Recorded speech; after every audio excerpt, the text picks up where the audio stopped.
Hello guys, welcome to the channel English by heart and my name is Tarun Swami. यह वह series है जहां पर आपको वोकैबलरी बिना लिखे आपको याद कराई जाती है, और वह भी किसी भी एग्जाम के लिए, किसी भी कॉम्पिटिटिव एग्जाम्स के लिए, प्लस स्पोकन के अंदर भी। जो भी इंग्लिश लवर्स हैं, जो भी अपने आप को इंग्लिश के अंदर अच्छा करना चाहते हैं, इस प्लेटफॉर्म पर आपको वोकैबलरी बिल्डअप करने का मौका मिलता है। और मैं आपके साथ शेयर करता हूं आपका ओनर्स जो वोकैबलरी को याद करने का है, वो मैं आपको याद करवाता हूं कहानियों के माध्यम से। जितने भी आज हमारे साथ डेब्यूटांटेज जुड़े हैं, डेब्यूटांटेज कौन होते हैं? जिन्होंने आज डेब्यू करा है चैनल के ऊपर, जो आज नए हैं। डेब्यू करना मतलब पदार्पण। तो जितने भी डेब्यूटांट्स हैं, डेब्यूटांटे हैं। डेब्यूटांट होता है न्यू कमर लड़का, और डेब्यूटांटे अगर ई लग जाता है तो बन जाती है वो लड़की। फाइन। तो जितने भी डेब्यूटांट्स हैं, डेब्यूटांटेज हैं, उन सभी का वेलकम है, और जितने भी वेटरन स्टूडेंट्स हैं, आप सभी का भी वेलकम है। तो आज की जो हमारी कहानी है वह एक पास्टोरल कहानी है गाइस। पास्टोरल क्या होता है? पास्टोरल्स होती हैं जो भी आपके किसान या आपके किसी व्हाट वी कॉल गांव के परिवेश से, अगर वह प्लॉट है उसका वहां पर, है ना, गांव के प्लॉट है, मतलब उस कहानी का जो सीन है वह गांव का है या किसान से संबंधित है। It is known as pastoral stories. तो यह एक पास्टोरल है, एंड यह एक पास्टोरल एनेक्डोट है। एनेक्डोट होती है छोटी सी कहानी, आपको मैंने पहले ही बताया है। जो शॉर्ट टेल्स होती है, they are known as anecdote, right? So this is anecdote, and यह एक पास्टोरल स्टोरी है। इसकी कहानी का, आज का हमारी कहानी का जो प्रोटैगनिस्ट है वह है हरिया, जो कि एक पिजेंट है। पिजेंट कौन होता है? जो गरीब किसान होता है, जिसकी खुद की कोई जमीन नहीं है ना। अब यह भी एक गरीब किसान ही होता है, पिजेंट होता है हरिया। हरिया इज अ पिजेंट, है ना। यह एक गरीब किसान होता है। एंड अब वह जिसकी खेती, जिसकी जमीन पर वह खेती करा करता था, अब जो उसकी जमीन है वह इनफर्टाइल हो गई है, इनफर्टाइल हो गया है, वह अब बैरन हो गई है। बैरन देखो, एक अपन ने पढ़ा था BARON। BARON तो होता है आपका बिजनेसमैन, टाइकून, और ये जो बैरन है वह होती है बंजर, इनफर्टाइल। तो अब जो उसकी लैंड है वह इनफर्टाइल हो गई थी, एंड अब जो क्रॉप वहां पर जो हार्वेस्ट होती थी, जो पैदावार था, जो हार्वेस्ट था, वह भी दिन प्रतिदिन ड्विंडल होता जा रहा था। ड्विंडल होता जा रहा था मतलब जो फसल की पैदावार है वो दिन प्रतिदिन डिक्रीज होती जा रही थी, ड्विंडल होती जा रही थी, डिप्लीट होती जा रही थी। ये हम डिप्लीट हमने वर्ड पहले देखा है, ड्विंडल भी मैंने आपको बताया था, बट वापस आपको रिआइटरेट करा देता हूं कि उसकी जो हार्वेस्ट थी, जो उसकी पैदावार थी फसल की, वह दिन प्रतिदिन ड्विंडल होती जा रही थी, डिप्लीट होती जा रही थी। तो इसीलिए वो सोचता है कि चलो मैं क्यों ना अब एक जमीन खरीद लेता हूं। अब जमीन खरीदने के लिए आपको पता है गरीब था, इसके पास पैसा नहीं है। अब पैसा नहीं होते तो ये किसके पास जाते हैं? ये जाते हैं यूजरर। यूजरर कौन होता है guys? It's a very good word. ये इकोनॉमिकल टर्म है। जब अपन economics based what you call vocabulary देखेंगे तब भी ये वर्ड आएगा। The one who lends money to the people at very high interest, उसको हम कहते हैं यूजरर, सूदखोर या लाला, राइट? तो उस गांव का, उस हैमलेट का जो सबसे बड़ा यूजर था वह उसके पास जाता है और उससे वह पैसे की डिमांड करता है, एंड वह कहता है कि मेरे पास तुम्हें मॉर्गेज करने के लिए कुछ भी नहीं है। मॉर्गेज करने के लिए मतलब गिरवी रखने के लिए, मॉर्गेज। इसका एक और बड़ा अच्छा वह है सिनोनिम, दैट इज हाइपोथिकेशन। और हाँ, आपके जो कॉरिजेंडम है वह मैं आपको बताना भूल गया। आज का कॉरिजेंडम क्या था? कल जो मैंने आपको स्पेलिंग बताई थी यील्ड की, दैट इज YIELD होगी, ना कि YEILD। I told you I am not good at my orthography. तो यह एक कॉरिजेंडम है आज के लिए। कॉरिजेंडम होता है वह स्थान जहां पर आप कुछ करेक्शन करते हो पहले वाली चीज में। तो ऐसा कोई आर्टिकल, ऐसा कोई नोट, तो उसको हम कहते हैं कॉरिजेंडम। ये अखबार के अंदर भी एक एरिया होता है जो मैंने आपको कल के अखबार के अंदर मैंने बताया था। So that is known as yield, है ना। तो ये कॉरिजेंडम, सॉरी, और यील्ड की स्पेलिंग होती है YIELD। फाइन। तो अब ये जाता है अपने गांव के, अपने हैमलेट के सबसे बड़े यूजर के पास, हरिया, और वह जाके उनको बोलता है कि मालिक मुझे आपसे कुछ पैसे चाहिए उधार, है ना। और मेरे पास आपको मॉर्गेज करने के लिए, आपको हाइपोथिकेट करने के लिए या कोलैटरल करने के लिए मेरे पास कुछ चीज नहीं है। तो जो यूजरर है, आपको पता है ये लोग कैसे होते हैं, they are very greedy, they are very voracious, ये बहुत ज्यादा ग्रीडी होते हैं, बहुत ज्यादा वोराशियस होते हैं। तो अब ये क्या कहते हैं, बोले कि ठीक है तू ऐसा कर कि कोई बात नहीं, तू मुझे कोई चीज मॉर्गेज मत कर, लेकिन जो जितनी भी तेरी हार्वेस्ट होगी नई जमीन के ऊपर, जितनी भी तेरी हार्वेस्ट होगी, जितनी भी तेरी यील्ड होगी, पैदावार होगी, वह तू मेरे साथ आधी पार्टेक करना। पार्टेक करना मतलब शेयर करना, तू वो मुझे आधा देगा। तो ये कहता है कि नहीं, यहाँ पे हरिया जो है यह सुनकर वो बहुत ज्यादा बिविल्डर हो जाता है कि बोले यार ये मैं कैसे दे सकता हूं, है ना, वो ही गॉट कंफ्यूज्ड कि अब मैं क्या करूं, ये तो मुझसे मेरी आधी फसल मांग रहा है, मेरी आधी मेहनत मांग रहा है। सो ही गॉट परप्लेक्स्ड। परप्लेक्स का मतलब भी क्या होता है, कंफ्यूज। बिविल्डर का मतलब भी होता है कंफ्यूज। कॉन्फाउंड का मतलब भी होता है कंफ्यूज। बैम्बूजल जो मैंने आपको बताया दैट इज ऑल्सो कंफ्यूज। तो जब हम ये वर्ड्स याद कर लेंगे 1 2 3 4, तब मैं आपको इसके, और मैंने कल एक और वर्ड बताया था दैट इज डिलेमा। तो हम ऑलरेडी, मैं आपको 5 इसके सिनोनिम्स बता चुका हूं कंफ्यूज के।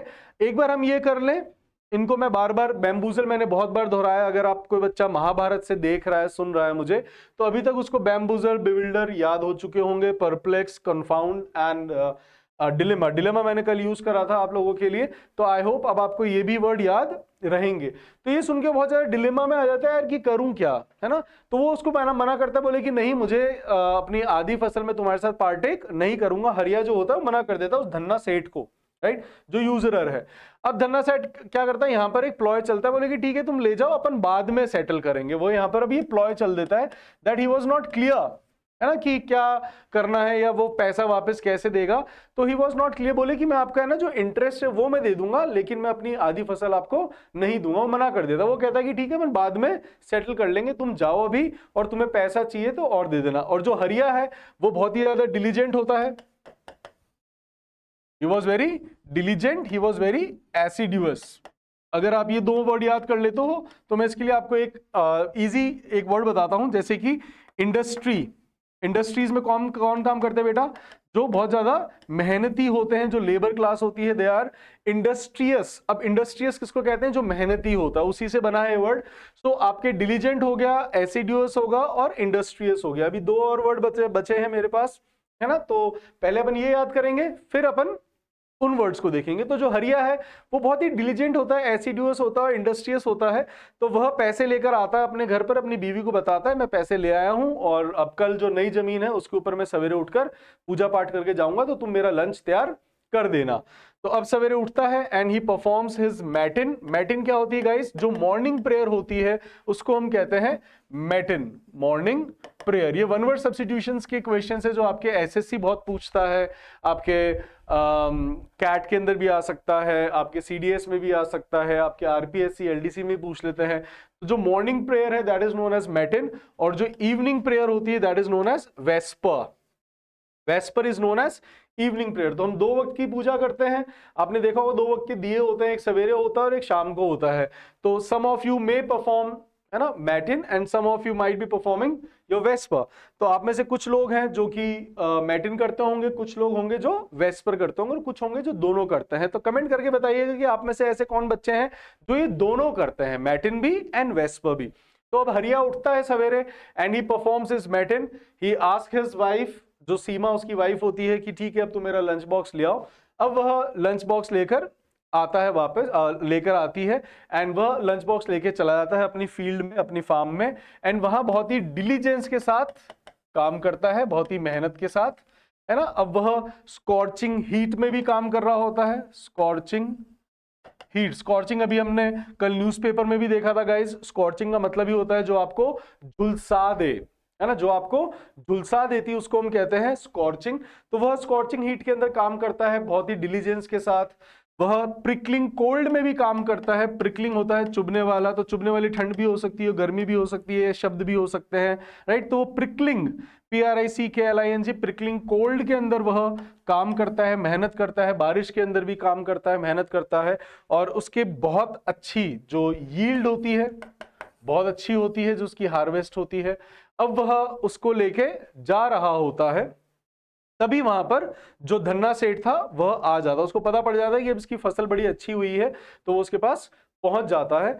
अब वो उसके पास पहुंचता है नहीं, डिमांड्स है ना, वो उसको बोलता है कि be a man of word, be a man of word. Man of word क्या होता है? प्रॉमिस का पक्का जो होता है उसको हम कहते हैं मैन ऑफ वर्ड। ये एक अच्छा फ्रेज है, हमने देखा भी है गाइस। तो मैन ऑफ वर्ड का मतलब होता है the one who keeps his promise. यह भी आप अपने फ्रेंड्स के साथ, सिबलिंग्स के साथ यूज कर सकते हैं, गर्ल्स एंड बॉयज, कि अगर आपका कोई क्रॉनी, अगर आपका कोई पाल, अगर आपका कोई अमीगो आपसे कोई प्रॉमिस करता है एंड देन ही रिफ्यूजेस, तो you can say that be a man of word, be a man of word, है ना। तो आप उसको बोल सकते हैं कि अपने जबान का पक्का रहें। या आप भी किसी को कह सकते हैं, ब्रदर ये मैं लेके जा रहा हूं, कल तक तेरे को पहुंचा दूंगा, कि भाई प्लीज पक्का कर देना, ऐसा है ना, प्लीज प्लीज प्लीज। तो बोले don't worry, I am a man of word, मैं जबान का पक्का आदमी हूं। तो वो उसको कहता है कि be a man of word, तुमने यह प्रॉमिस करा था। तो यह सुन के जो है वो बहुत ज्यादा स्टूपिफाइड हो जाता है हरिया, बोले मैंने कब करा आपसे प्रॉमिस, है ना। एंड ये जो धन्ना सेठ था ये ऑलरेडी बहुत ज्यादा डिफेम्ड था, बदनाम था पूरे गांव के अंदर। किस चीज के लिए? बिकॉज उसने और भी लोगों को स्विंडल करा था, चीट करा था। स्विंडल का मतलब ही होता है धोखा देना, कौन धोखा देना, या डिसीट, दैट इज धोखा देना। तो he was a deceit, he was a con, he was a swindle. तो वो बहुत फेमस था अपने डिसीटफुल एक्ट के लिए, अपने कॉन एक्ट्स के लिए, अपने स्विंडलिंग के लिए। तो he was very much defamed, है ना, वो ऑलरेडी बहुत डिफेम्ड था। तो हरिया कहता है कि नहीं, मैंने आपसे प्रॉमिस नहीं करा था, आपने कहा था कि अपन देख लेंगे, है ना। तो बोले अभी मैं जा रहा हूं और फिर मैं वापस आऊंगा तो मैं आपको क्रॉप का आधा हिस्सा दे दूंगा। और यह कह के वह चला जाता है अपनी बैलगाड़ी के अंदर, अपना जो पूरा यील्ड थी उसको लादता है और वह अपने बुलक कार्ट में चला जाता है। अब जब वो जा रहा होता है हरियर रास्ते में, तब जब वो रास्ते में जा रहा होता है तभी वहां पर उसको एक पोटली मिलती है ना, एंड उसके अंदर there was a wad of rupees, है ना। वैड क्या होता है गाइस? गड्डी, है ना। तो वहां पर गड्डी थी and it was 10,000 rupees and it is a whopping amount, उसके लिए तो it is a whopping amount. तो उसको पता पड़ जाता है, उसको डाउट होता है ना, ही वॉज डूबियस, वो डाउटफुल था कि शायद यह धन्ना सेठ की होगी, क्योंकि उसी के पास इतना पैसा था गांव में। तो बोले धन्ना सेठ की होगी, वो इसी रास्ते पर आया था और हो सकती है उसकी गिर गई हो। बोले लेकिन अब आया मजा, क्योंकि अब आया है क्या कहते हैं, पहाड़, ऊंट पहाड़ के नीचे, है ना। Now it is my turn, कि अब मैं उसके साथ, जो उसने लोगों को स्विंडल करता आया है, अब भगवान ने मुझे मौका दिया है कि मैं उसको मजा चखाऊं, right. That is tit for tat, और to pay in the same coin, पे इन द सेम कॉइन। मैंने आप लोगों से पूछा भी था कि फ्रेज, तो टिट फॉर टैट का ही होता है जब आप किसी को सेम कॉइन में पे करते हो। दैट मीन्स अगर उसने आपको फूटी कौड़ी दी और आपने भी उसको फूटी कौड़ी लौटाई, तो that is to pay in the same coin. तो वो देखता है कि now it is the time to pay in the same coin, अब मैं उसको मजा चखाऊंगा। तो अब जो हरिया है वो पैसे रख लेता है अपने पास, और दूसरी तरफ जो धन्ना सेठ है वह वहां पर वॉन्डर करता हुआ आता है, एंड ही वॉज सीकिंग, वह सीक कर रहा होता है अपना, जो पोटली गिर जाती है एंड द वैड ऑफ रुपीज, वो उनको सर्च कर रहा होता है। ही वाज सीकिंग दैट, वो वहां पे वॉन्डर करता मतलब भटकता वहां पर आता है। और वो उससे पूछता भी है कि क्या तुमने मेरे वह नोटों की गड्डी देखी? तो वो कहता है मैंने तो नहीं देखी, है ना। ही सिंपली टेल्स अ वाइट लाई। कौन? हरिया। अब हरिया ये झूठ बोल देता है कि उसने नहीं देखी, क्योंकि उसको पता है इसने बहुत लोगों को स्विंडल करा है। तो अब वह क्या करता है कि वह उसको कहता है कि मुझे नहीं पता, एंड ये लो तुम्हारे 1000। वो जाकर वापिस आता है, जो हरिया है वह मार्केट जाता है अपनी हार्वेस्ट को सेल करने के लिए। वह सेल करके वापस आता है और उस यूजरर से मिलता है, धन्ना सेठ से। यूजरर कौन होता है गाइस? जो हाई इंटरेस्ट पे पैसा देता है, उसको हम क्या कहते हैं? यूजरर। तो वह अब उस यूजरर धन्ना सेठ से मिलता है और कहता है कि ये लो तुम्हारे 1000 रुपए, और जो मेरी क्रॉप थी, टोटल क्रॉप बिकी है 2000 की, और ये लो मेरे 1000 रुपए, जो तुमने कहा था आधा। तो जो धन्ना सेठ है वो कहता है कि नहीं, यू आर टेलिंग लाई, तुम्हारी फसल तो है बहुत अच्छी थी, है ना, और वह जो तुम्हारी 2 टन फसल हुई है वो इतने कम रुपए में तो नहीं बिकी होगी, तो मैं तुम्हें अब एपेक्स कोर्ट में घसीटूंगा। यहाँ पे वो उसको धमकी देता है कि तुम मेरे पैसे दो और अपने आधी क्रॉप भी दो, वरना मैं तुम्हें एपेक्स कोर्ट। अब एपेक्स कोर्ट क्या होता है? जो सुप्रीम होता है, जो हाईएस्ट है। एपेक्स मैंने आपको कल शाम की वीडियो में बताया था, न्यूज़पेपर वाले में भी, दैट एपेक्स का मतलब ही होता है हाईएस्ट, पैरामाउंट और द पिनाकल। ये हम दोनों ही वर्ड देख लेते हैं, पैरामाउंट और पिनाकल। तो जो पैरामाउंट और पिनाकल और एपेक्स और समिट और जेनिथ, इन सभी का मतलब क्या होता है? इन सभी का मतलब होता है पीक, हाईएस्ट पॉइंट, है ना, उसको हम कहते हैं दैट इज पिनाकल और पैरामाउंट एंड एपेक्स। तो अब यहां पर वो उसको धमकी देता है, बोले कि तुम मेरा पैसा लौटाओ वरना मैं तुम्हें एपेक्स कोर्ट ले जाऊंगा, है ना। अब गांव का एपेक्स कोर्ट क्या होता है आपको पता ही है, पंचायत। तो वहां पे पंचायत में वो लेके जाता है, सरपंच के सामने जो धन्ना सेठ है, यूजर, वो कंप्लेन करता है ना, कि इसने व्हाट डू वी कॉल, मेरे साथ मुझे कौन करा है, इसने मुझे स्विंडल करा है, मुझे चीट करा है ना, इसने मुझे अपनी फसल का आधा हिस्सा नहीं दिया, and what do we call, इसने मुझे सिर्फ 1000 रुपए दिए और ये मुझसे झूठ बोल रहा है कि फसल इसकी इतनी बिकी। अब जो सरपंच है वो भी जानता था कि जो यूजरर है ये कितना ग्रीडी है, कितना वोराशियस है, और उसने कितने लोगों को कौन करा है। तो वह कहता है कि क्यों हरिया, तुमने कहा था इसको अपने आधे फसल का जो तुमने कहा था भुगतान करने के लिए। बोले नहीं सरपंच जी, मैंने इसके साथ ऐसा कोई प्रॉमिस नहीं करा था, आई डिडंट मेक एनी वाव, मैंने ऐसा कोई वाव नहीं करा था। वाव का मतलब क्या हो जाता है? वादा। तो मैंने ऐसा कोई वादा नहीं करा था, मैंने ऐसा कोई वाव नहीं करा था। He is telling lie. But अगर मान लो ये सच कह भी रहे हैं तो भी मैंने इनको अपनी फसल का आधा हिस्सा जो 1000 रुपए मैंने इनको दे दिए थे। तो अब यहां पर जो सरपंच है वो कहता है कि ठीक है, यहां पर वो जस्टिस करता है, कहता है कि ठीक है, देखो इसने जो तुमने इससे वादा करा था, तुमने कहा कि इसने आधी फसल का, तो इसने तुम्हें आधी फसल के 1000 रुपए दे रहा है ना। अब ये जो मार्केट में जो बेचकर आया है, जो है उसकी कीमत वो तो यही है और ये सच बोल रहा है, तो तुम्हें अगर 1000 रुपए लेने हैं तो ले लो। और जो जूरी है उसका यही वर्डिक्ट है। जूरी क्या होता है? जो पंच होते हैं उनको कहते हैं हम जूरी, जब ग्रुप ऑफ जजेस।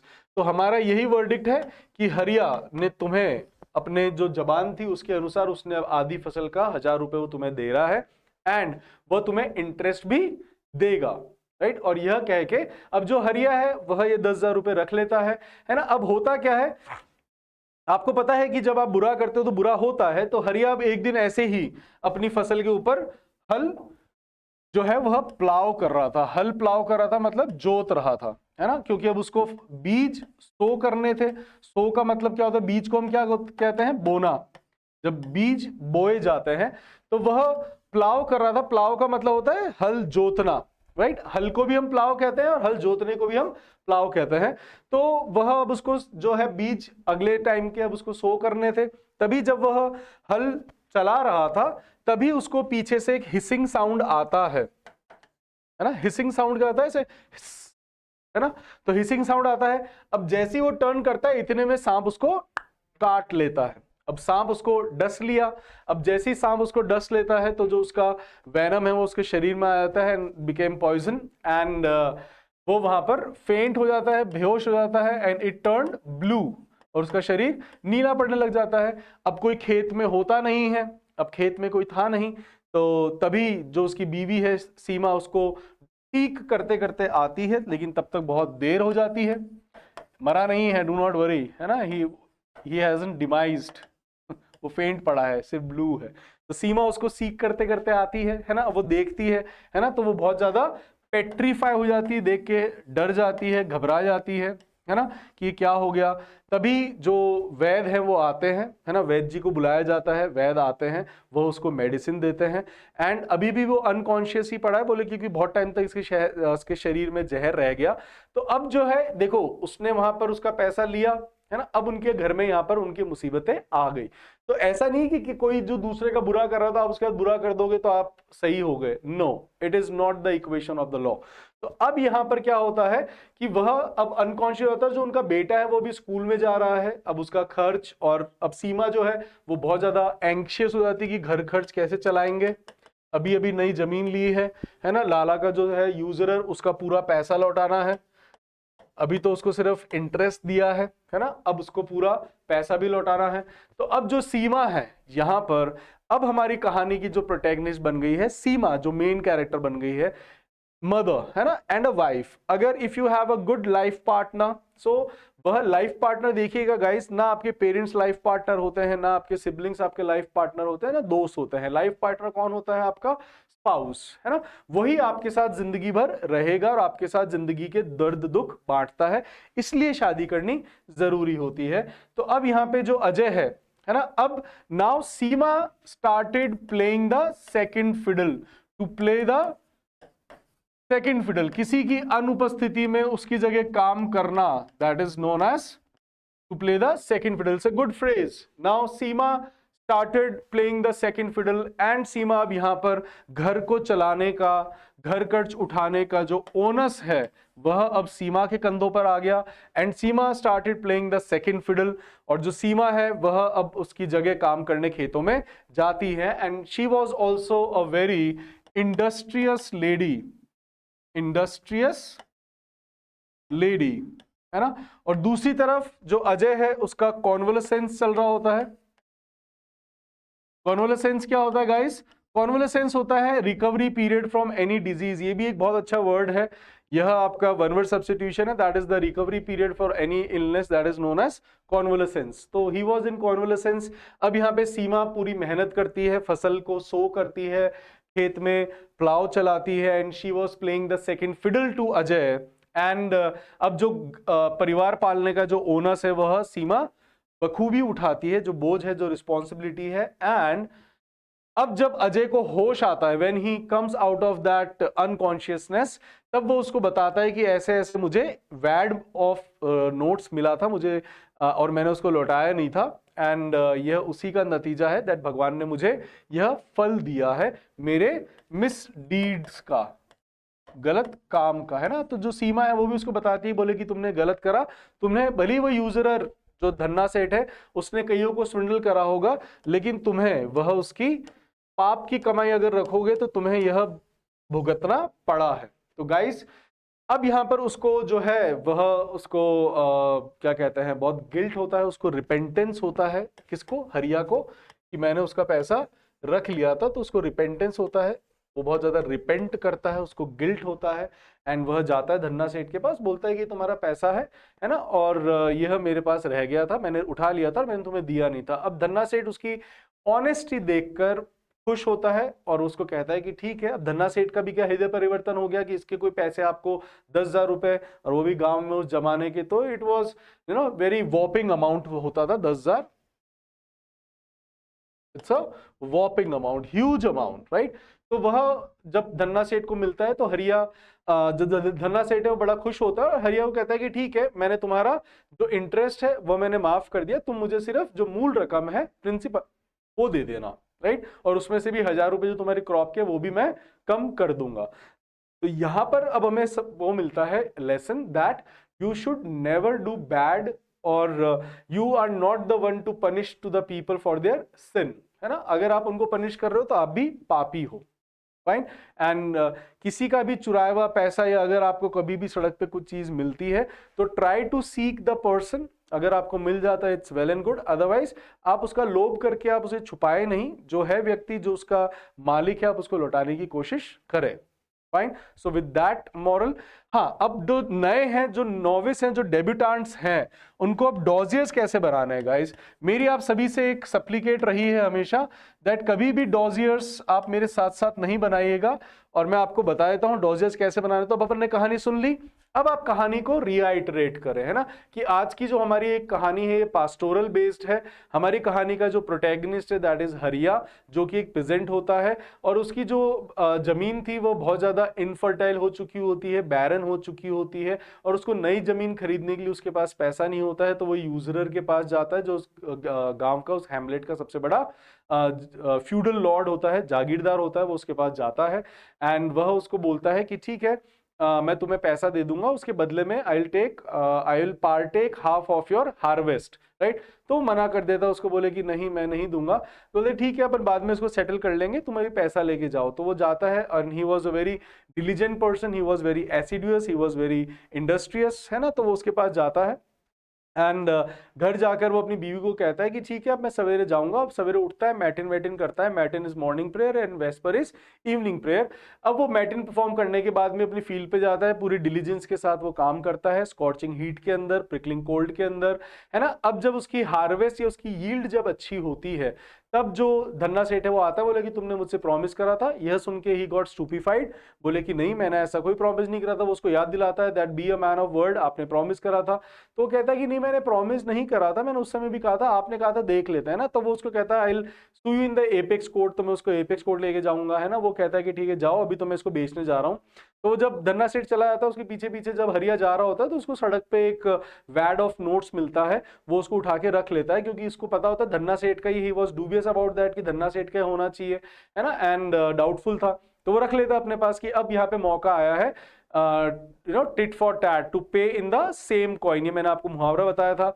एंड इस तरीके से आपको डॉजियस बनाना, देखो कहानी याद आ रही तो मेरे को सारे वर्ड्स भी याद आ रहे हैं। तो गाइस इस तरीके से हमें डॉजेस बनाने होते हैं, और यहां हम छुटकारा पाते हैं वोकैब को याद करने का। जो इतना बड़ा ओनस है आपके पास, उससे मैं आपको छुटकारा दिलाता हूं। तो आप किसी भी एग्जाम की तैयारी कर रहे हो या आप इंग्लिश बोलना सीखना चाहते हैं, तो आज ही सब्सक्राइब करें channel. Do share it with your cronies, your amigos, your pals, whosoever is preparing for any of the competitive exams or who wants to build up their vocabulary। तो आज ही सब्सक्राइब करें the channel English by heart, जहां पर आपको words कराए जाते हैं बाय हार्ट। सी यू, चाओ, अडियोस।